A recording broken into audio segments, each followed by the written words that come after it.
Good morning, everyone, and thank you for joining our anti-aging webinar. I'm Lauren Young of Freshly Baked Communications, and today I'll be serving as your moderator for the topic, On the Road Again, How Travel Wreaks Havoc on Your Health. And Janine Joswiak, owner of Nature's Balance Acupuncture and Wellness Center, will lead the presentation this morning. Welcome, Janine. Good morning. So Janine is a graduate of the Kalish Institute of Functional Medicine, and she's very excited to share information that she provides her patients with you. So just a few housekeeping rules before we begin. Please keep your phones on mute to eliminate any background noise during the conference. You will have an opportunity to ask questions with our expert at the end of the webinar. In the meantime, if you do have a question or you'd like to submit additional comments to Janine or I during the presentation, you're welcome to participate by using the chat feature on the lower left-hand corner of your screen. There will be a Q&A session at the end of the webinar where Janine will be happy to answer as many questions as she can during our allotted time. And we have a special offer for all participants on the call today. If you're listening live, you have an opportunity to win a $50 gift card from Purium. They're a recommended nutrition and herbal supplements company that can jumpstart your wellness plan in 2016. One winner will be announced at the end of the webinar today and every webinar this year. So be sure to pay close attention to the information she's about to share. Take it away, Janine. So our last webinar, I want to kind of get you guys up to speed with regards to, for those of you who have not, did not attend our last webinar. The last webinar we first started out with talking about the blue zones. And for those of you who don't know, but these are actually areas in the world where people live an awfully long time. There's a number of centurions that lead relatively normal lives in these four particular areas. And the key thing I want to underscore is the idea of living relatively normal lives. That means they're not just surviving into their hundreds, but they're actually active participants in society. And there was a study done by Friedman and Martin, and it was the Longevity Project. And what they found was that the strongest predictor of long life was conscientiousness, which is just another word for self-responsibility. These people in these areas are more likely to look at the big picture and make good choices moment to moment, rather than, just that, oh, I want that piece of cake and I'm going to eat it now. They really think about the big picture and their overall health. So just as those people in those particular areas, we too make decisions every day. We have to decide whether we're going to make good choices or make bad choices.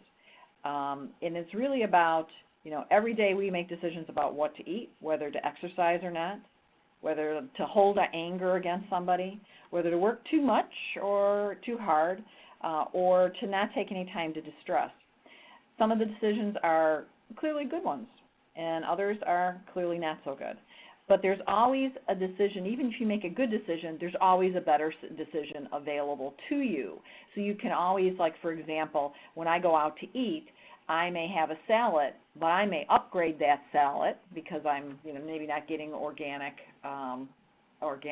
lettuce on the salad. It's whatever I get in the store, and so maybe I'll upgrade it and I'll put spirulina flakes on it, or I'll put different types of seaweed like dulse on there.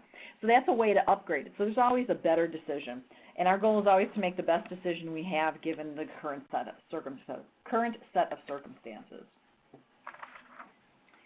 So now we're going to talk about travel today, and these are kind of the big things that are going to happen whenever you fly. And to be honest with you, when we think of travel, most of us in some way, shape, or form, not many of us just do driving trips these days. We're always taking some sort of public transportation, whether it be a bus or a plane or a train. But the majority of people are going to get on a plane at some point when they're traveling. Now, in the U.S., statistics are really carefully kept track of. And there are around 14,000 medical emergencies a year and 350 in-flight deaths on the 9 major U.S. airlines. So you really need to prepare your body ahead of time in order to be able to, do the best you can on that flight. So airlines, pack people in like sardines. You're barely able to move. You can sit in this vertical position throughout these long flights. You got, this very rigid stance. You got somebody leaning their chair right back in your face, and so you can't really move around too much. So it really prevents the normal circulation of blood from the legs to the heart and back to the lungs. So this high pressure really exists, and it forces fluid out of regular circulation and into the soft tissue of the lower legs, which leads to swelling and can increase the blood's tendency to form clots. So that's what deep vein thrombosis is all about. And now, again, because we got everybody in, we can travel all over. I mean, just think about it. You can wake up in Chicago today, and you can be, in Florida in a couple hours. Or you can travel a little bit longer, and you can be in South America or Mexico. So basically what happens is, and then you got all these people packed in like sardines, and it's like a petri dish situation. Airlines have replaced ships as major vehicles of international disease spread. More people are traveling to tropical rainforests and other wilderness habitats where they pick up something and they harbor it on their clothes, in their luggage, whatever, on their person, and then they bring it into this place, the plane, where's the petri dish, and you share it with everybody. So that's the other issue that you're dealing with. You are being exposed to viruses and bacteria, and who knows what. Now let's talk about oxygen. So the cabin is pressurized, as we all know, and they do that in order for it to be comfortable.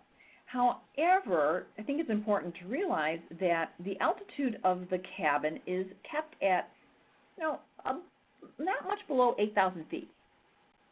So just to put that in perspective, I'm in Crystal Lake here, and the elevation is 945 feet above sea level. So I go into this plane, I get up, and maybe we're flying at 25,000 feet or whatever, but they're keeping the pressure to 8,000 feet. Well, 8,000 feet to 945 feet is quite a difference. So that puts a lot of stress on my body, and that actually lessens the amount of oxygen I have available to breathe. So that's a stressor on you. And then you talk about the next thing is, because you got this lack of oxygen and this lack of circulation, they're not constantly refreshing the air. You have a lot of exposure to toxins in addition to the bacteria and the viruses. So there was a National Geographic writer, and he actually had a really expensive blood test done where he analyzed all the toxins in his system. And he found that he had a very, very high amount of toxic PBDE. And it was 10 times the average found in other U.S. residents and more than 200 times the average found in Swedes. And you may ask, well, what is this PBDE? Well, it's very toxic, especially to animals. It's extremely toxic. And what it is, it's a flame retardant. And you think, and he thought, wow, how the heck did I get this? Well, the way he got it was the fact that he was flying all the time. And all the seats, the carpeting and everything is all full of this flame retardant in case of, a fire. So you have that to deal with. Now, the next thing we're talking about is radiation. So radiation levels are based upon the duration of the flight, the latitude, and the altitude. So, for example, if you were to fly from Los Angeles to New York, you'd get the radiation dose of 40 microsieverts. And that's equivalent to 2 chest x-rays, 8 dental x-rays, and believe it or not, eating 800 or 400 bananas. So, or even sleeping next to someone for 2.2 years, that would give you that same amount of radiation. Now, that's okay. A little radiation is, something we deal with on a daily basis from the sun. However, if you take really, really long flights, and you're flying at a really high altitude and you're flying during the day, the radiation is much greater. So the recommendation there is to fly shorter legs, to fly at night, and those are ways to deal with that, as well as we're going to talk a little bit later about how nutritionally to deal with it. So, you have all these issues, as well as, dehydration. On the plane, you're not getting a lot of water. You're at a very, again, higher altitude. You're not breathing, you're breathing recirculated air, and you become dehydrated. And if you're drinking coffee or tea, or drinking alcohol, obviously that's going to dehydrate you. And all this causes a lot of stress on your body. So the bottom line is, we think of, vacations as a stress-free event, like, oh, we're going to go and relax and do some R&R. Well, ultimately, we have to get there first, and we have to deal with all the stress of the traveling there. So we're going to talk about that today. So how do we deal with all that? Well, number one is you want to drink half your weight in water. You want to avoid alcohol, coffee, caffeinated tea, which dehydrates you further. And you want to drink some green drinks, which are going to help to oxidate your blood. You can take supplements ahead of time, like chaga and nattokinase. So nattokinase it actually aids in the prevention of blood clots, and it helps with Purium Heart Aid, for example, will help with circulation. So between the two, reduction of the blood clots, you got the Purium Heart Aid, which will help with circulation, and you want to take that about 3 days before travel. So, like I said, you got to prepare ahead of time. And then Crackcell chlorella. Crackcell chlorella actually will help to deal with the radiation exposure you're going to have, and the chaga mushroom is for your immune system to deal with the petri dish issue. So while you're on the plane, you want to do leg bounces, so just kind of bounce your legs up and down, even if it means hitting the chair in front of you. Maybe he'll get the idea you shouldn't lean his chair back so far. Alternate nostril breathing. So what that is basically you're going to take, and hold one nostril, hold your left nostril shut, breathe through your right one, then hold your right nostril shut, exhale through your left, and then breathe in. So you're going to alternate that. And we have a handout that you're going to get, and that's about travel yoga that you can use. And like I said before, you can do some shorter flights. So now there's some additional factors we want to consider when we're thinking about traveling, and that's breath and sleep and dehydration and overeating. These are all factors that you're going to encounter when you travel. So the first thing we're going to talk about is breath. And you are only given a certain number of breaths in life. And they're finite and they're limited. On the average, a person takes about 16 breaths per minute. So that means we breathe about 960 breaths an hour, 20,040 breaths a day, and 8,409,600 a year. And the person who lives to about 80 will take about 672 million breaths in a lifetime. So that's a lot of breaths. But again, they're limited and they're finite. So we want to slow it down. We want to take control over it. Breath is central. Slow breath is central to yoga and meditation. And meditation fans have said that the practice of meditation keeps them healthy. And is it because of the meditation and the calming of the mind, or is it because of the concerted effort about focusing on the breath? Well, there's a study in the Circulation of Cardiovascular Quality and Outcomes in November of 2012, and they did a study of 201 people with coronary heart disease. And they were either asked to take a health education class that promoted better diet and exercise, or take a class on transcendental meditation. And the researchers followed up with the participants about 5 years later, and they found that those that took the meditation class had a 48% reduction in their overall risk of heart attack, stroke, and death. Now, it's an initial study. But again, the question is, was it the meditation, was it the transcendental meditation, or was it actually the fact that you're slowing your breaths down and you're focusing on your breath? So there's a thing called box breathing. You close your mouth and you breathe in slowly through your nose, and you count to 4 as you inhale. You hold your breath for 4 seconds, and then basically you release for 4 seconds, and then you do nothing for 4 seconds. So that's box breathing. And you can do it for 6. You can work your way up to 6 seconds. You can work your way up to 8 seconds for each of those components, and keep working your way up. And that's the bottom line is when you do that, because when you hold your breath for the 4 seconds and then you breathe out to the 4 seconds, you're basically you want to actually get to the point where your body wants that oxygen and has a desire for it. So there's a little bit of a deprivation there. Obviously, you don't want to deprive your body of oxygen, but basically you want to slow your breath down, and you want it to really want it. It shouldn't just come naturally.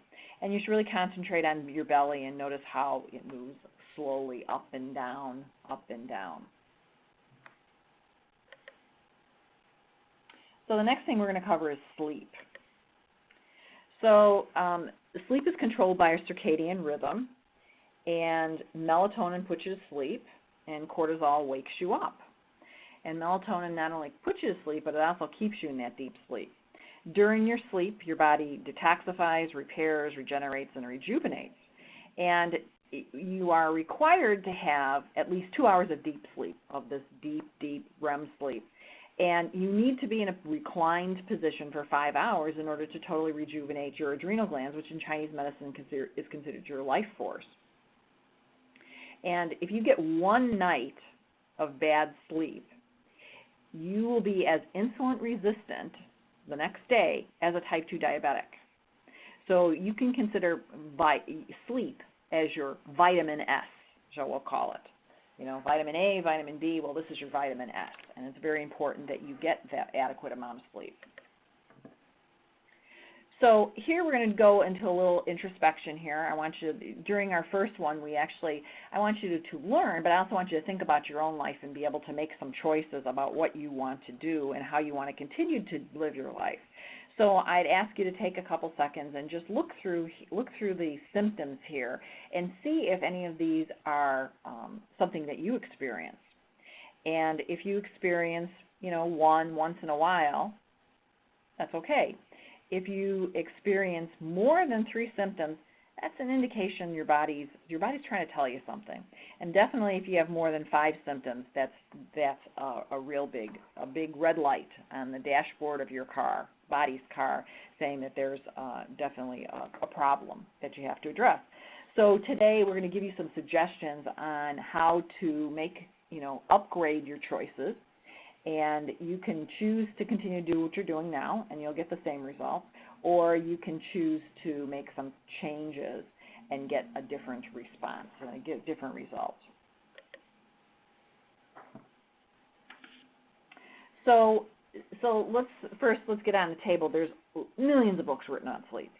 So I could do a webinar just on sleep, and we could be talking all day about the various options you have for sleep. And the most important thing that I think you should do is make sure you have a ritual and stick to it.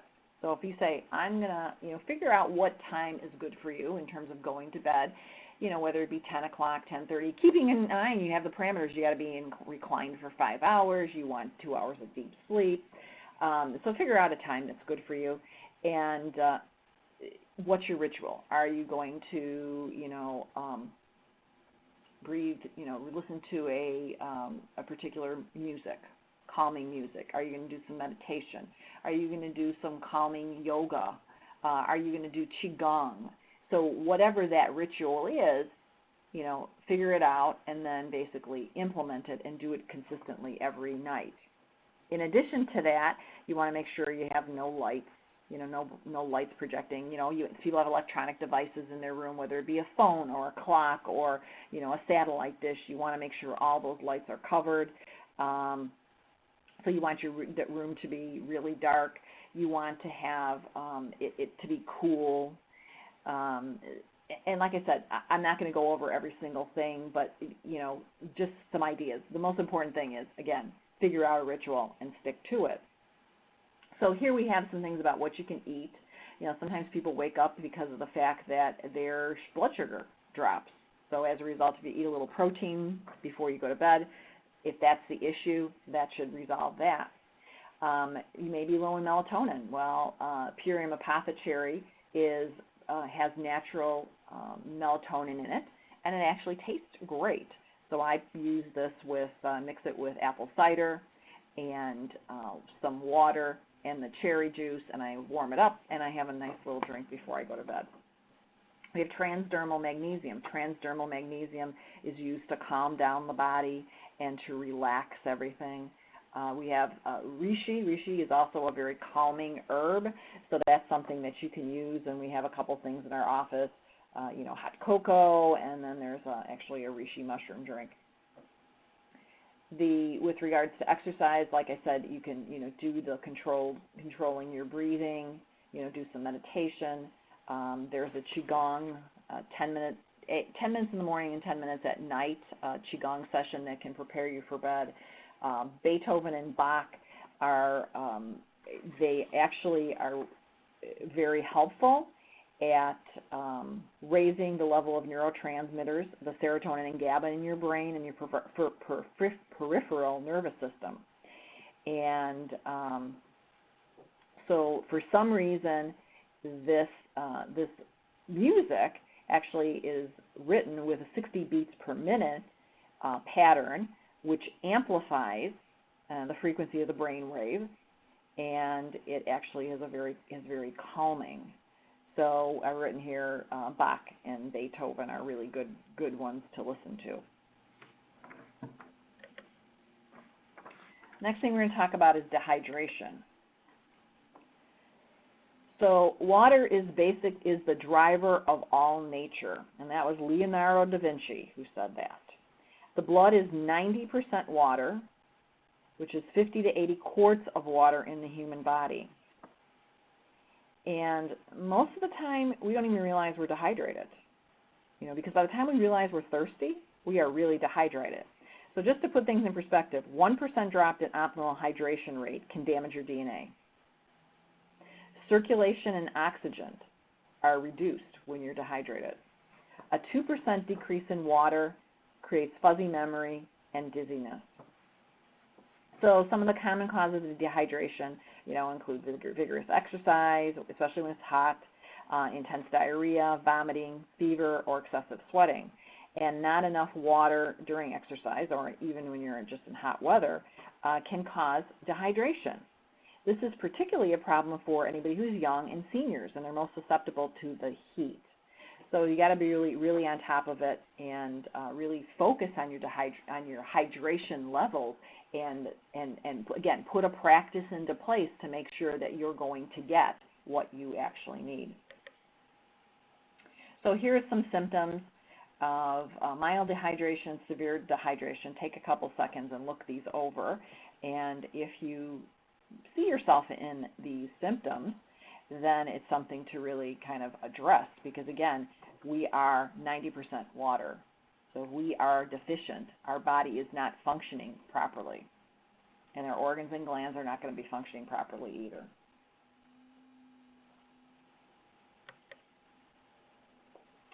So how do you know? So basically, again, you want to drink half your weight in body, or half your weight in water. And a good practice is to really get super hydrated in the morning. So first thing in the morning, come downstairs, put some MSM powder in there with a little lemon juice and sea salt, and a big 8-ounce glass of water, and really knock it down. So that's a good way to start the day out. And then get your water set up. I have a bottle of water that I basically carry everywhere with me. And so basically I know exactly how much I've drank during that day, because if that bottle is still half full, then I know I have not drank enough water. And guaranteed I will wake up the next morning with a mild headache.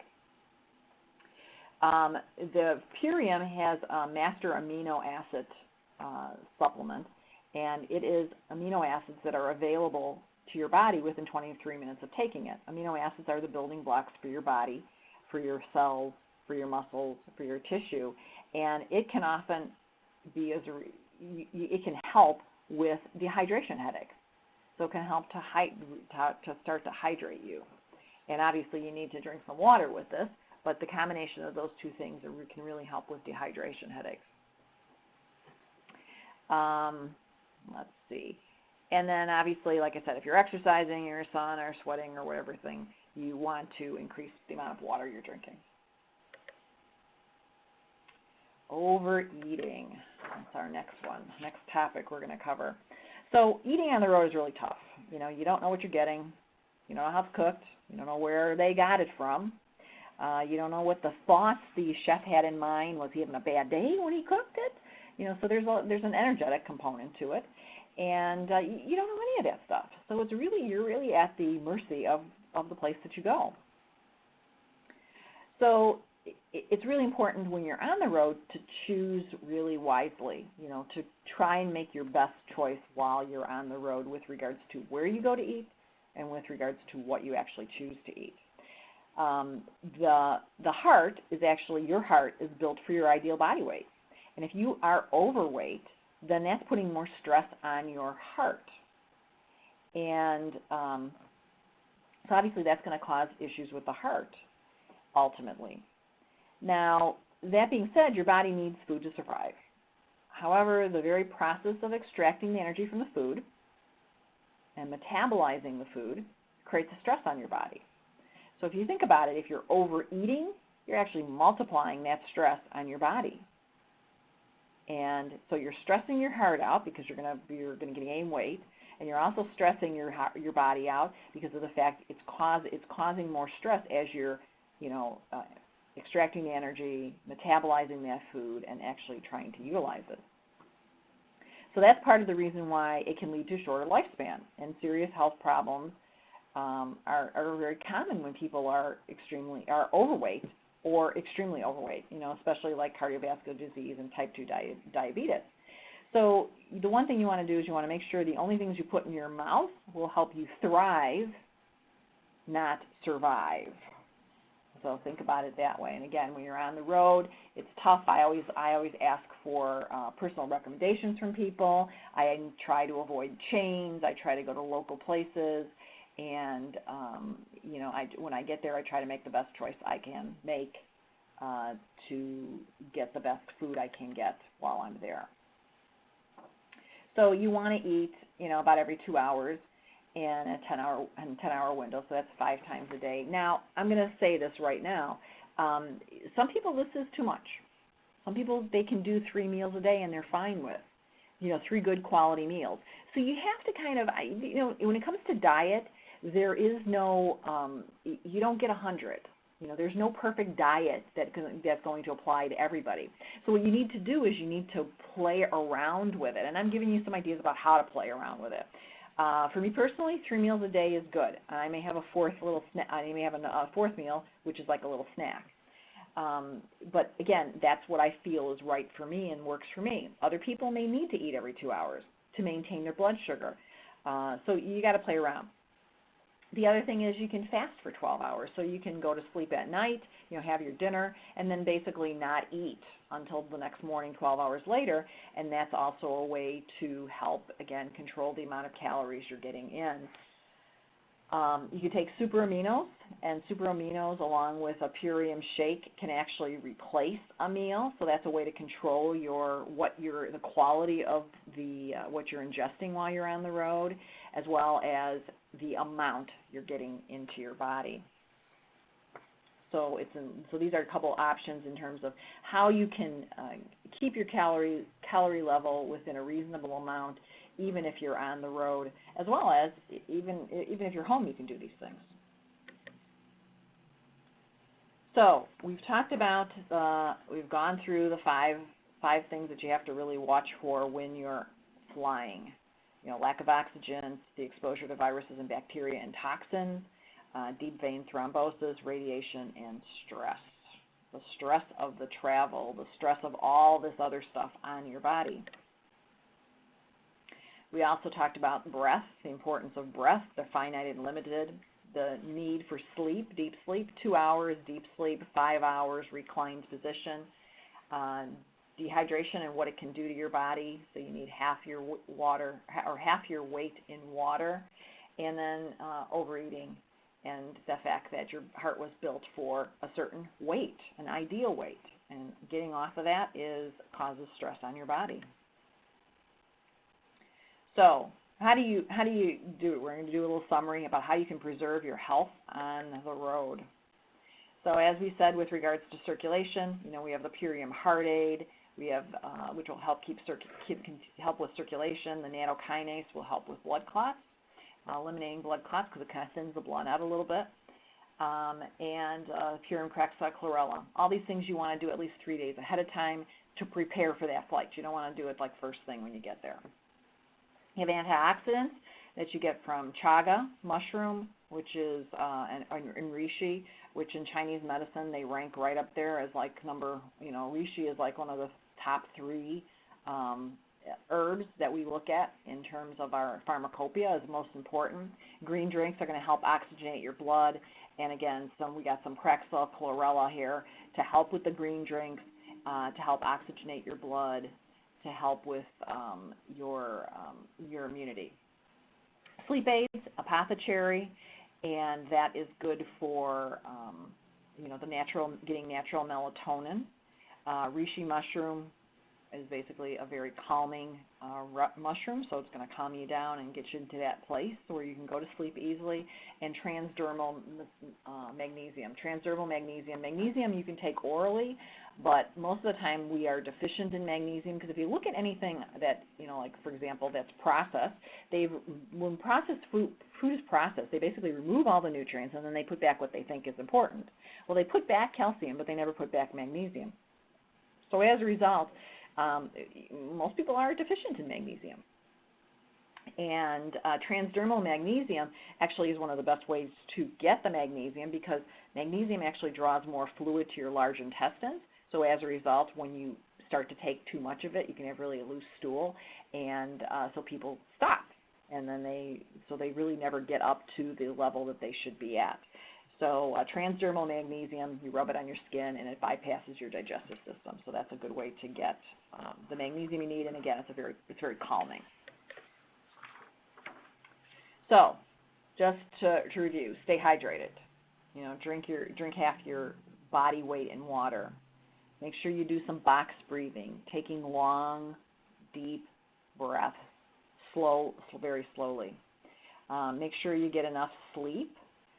Deep sleep to distress, and to get into find your ritual, use it every single day, no matter where you are, whether you're at home or on the road, and so that you can prepare properly, prepare your body for sleep, and then when you finally are ready, you'll be able to go off to sleep. And then you can also add additional supplements, as we talked about before on the previous slide. All right. Thank you so much, Janine. That was a great job. So everyone on the call, we want to hear a little bit more from you. What did you come away with in this webinar? Was there an example or a statement that made you pause and think about your own health? So Janine and I would like to invite you to share some last-minute thoughts with us in the chat field. And as you can see on the slide here, our next webinar will be on Tuesday, May 8th at 11:30 a.m., titled Test Your True Age. So Janine's going to go through a few things with you to see what your true age is going to be. If you did register for this webinar in advance, we're going to send out an email within the next day or so that will contain the link to the recording of this webinar, as well as an invitation for you to join the Test Your True Age webinar in March. We'll also announce the winner of the $50 gift card from Purium for everyone that joined us during the call. So this will be fantastic to put towards some of the supplements that Janine has mentioned. And finally, you're also going to receive a PDF of some yoga exercises to try when you're traveling. So things that can stimulate your circulation, kind of stretch your body out, some of the things that she mentioned that happens when you're on an airplane or you're traveling. So that should be helpful for everybody else. Okay. If you're listening to this recording and you didn't join us live, please join the Functional Medicine Toolkit group on LinkedIn, and that way you can also receive notification of the next webinar. Okay. So let's go back to the chat field and see if we have a couple of questions. All right. Janine, we have one from Rebecca. She's saying it's kind of hard for her to eat healthy on the road. How does she know what to eat? Are there certain foods that she should avoid? Well, the things I would avoid are the things that you can't recognize. If, they always say, like, when you look at a box and look at the ingredients, if you can't say it, then you probably shouldn't eat it. The same thing is true when it comes to food. You want to get it in its most closest to nature form. So, a chicken breast, a grilled chicken breast, you can kind of see how that came from a chicken, and that's part of it, versus a chicken enchilada, it's kind of in there all messed up with all sorts of other cheeses and stuff like that. Now you're adding a lot of extra calories. You're adding a lot of additional stuff. Now, I'm not saying those things are bad, but it's kind of like you really like to know what you're getting. So when you're on the road, because the portions are going to be bigger, you're going to be more likely you can't take it home because most of the time you don't have a refrigerator, you have no place to heat it up with, and as a result, so you feel kind of like you should eat it all. So you want to just stay as pure as you can. So, for example, order a chicken breast, a grilled chicken breast, order some vegetables, have a salad. So again, all those things are very much, you can recognize them and as if they came from nature. And if you ate everything they gave you, you would not break the bank on calories either. And you'd be getting a good selection of nutrients. So you want to look for variety, and you want to know what that you're eating actually. If it looks like something that would be running around in nature, then it's probably okay to eat. Try to avoid all the extra stuff, especially when you're on the road. You're going to be gone for a long period of time. It's not a one-time shot deal, where you can do a little bit of a splurge. But if you're going to be gone for a week, and if you ate all this stuff for a week, you're bound to gain extra weight. You're bound to gain extra calories. You're bound to put in your body some things you probably, that are not very upgraded, but very downgraded. So that's what I would do. Okay, great advice. I absolutely agree with you on that for sure. All right, one more question from Terry. Terry says getting 8 hours of sleep every night can be a challenge. What can he do to make up for missed sleep during the day? So that's a really good question. And honestly, I don't think 8 hours is really what's required. You have to figure out what's required for you. Some people, 8 hours is required. Other people can get by on 6 or 7. Again, minimum requirements is 2 hours deep sleep, and you got to make sure you're in that deep sleep. And people, you don't know that. Nobody tells you, oh yeah, you're in deep sleep. You really have to kind of, again, it's kind of about getting to know your body, getting to know your patterns, getting to know your energy level. I mean, I can tell when I'm getting the proper amount of deep sleep because I have a certain energy level. If I don't get that energy, that deep sleep, for some reason, my energy suffers. So as a result, I can tell what's happening. So I would say 8 hours, may not be the ideal thing for you, but just remember the 2 hours of deep sleep and the 5 hours reclined, and then kind of just watch and play around with it, and try adding some supplementation. I have a neighbor who tried the cherry juice, and she says she thought she was sleeping deep until she drank the cherry juice, and now she drinks it every night before she goes to bed, and she realizes, wow, I never really was sleeping that deep, and she feels better. So she has increased the amount of sleep she's gotten, she's improved the quality. So it's not just about quantity, it's about quality. Okay, thanks so much. All right, so looking at the chat, as I don't see any additional questions or comments here, I'm going to wrap today's anti-aging webinar. And Janine and I would like to say thank you very much on behalf of the entire Nature's Balance Acupuncture and Wellness Center team for your participation. We hope that you learned something new that you can start doing today that will benefit your health and slow down the aging process. Take care, and we look forward to seeing you again in March.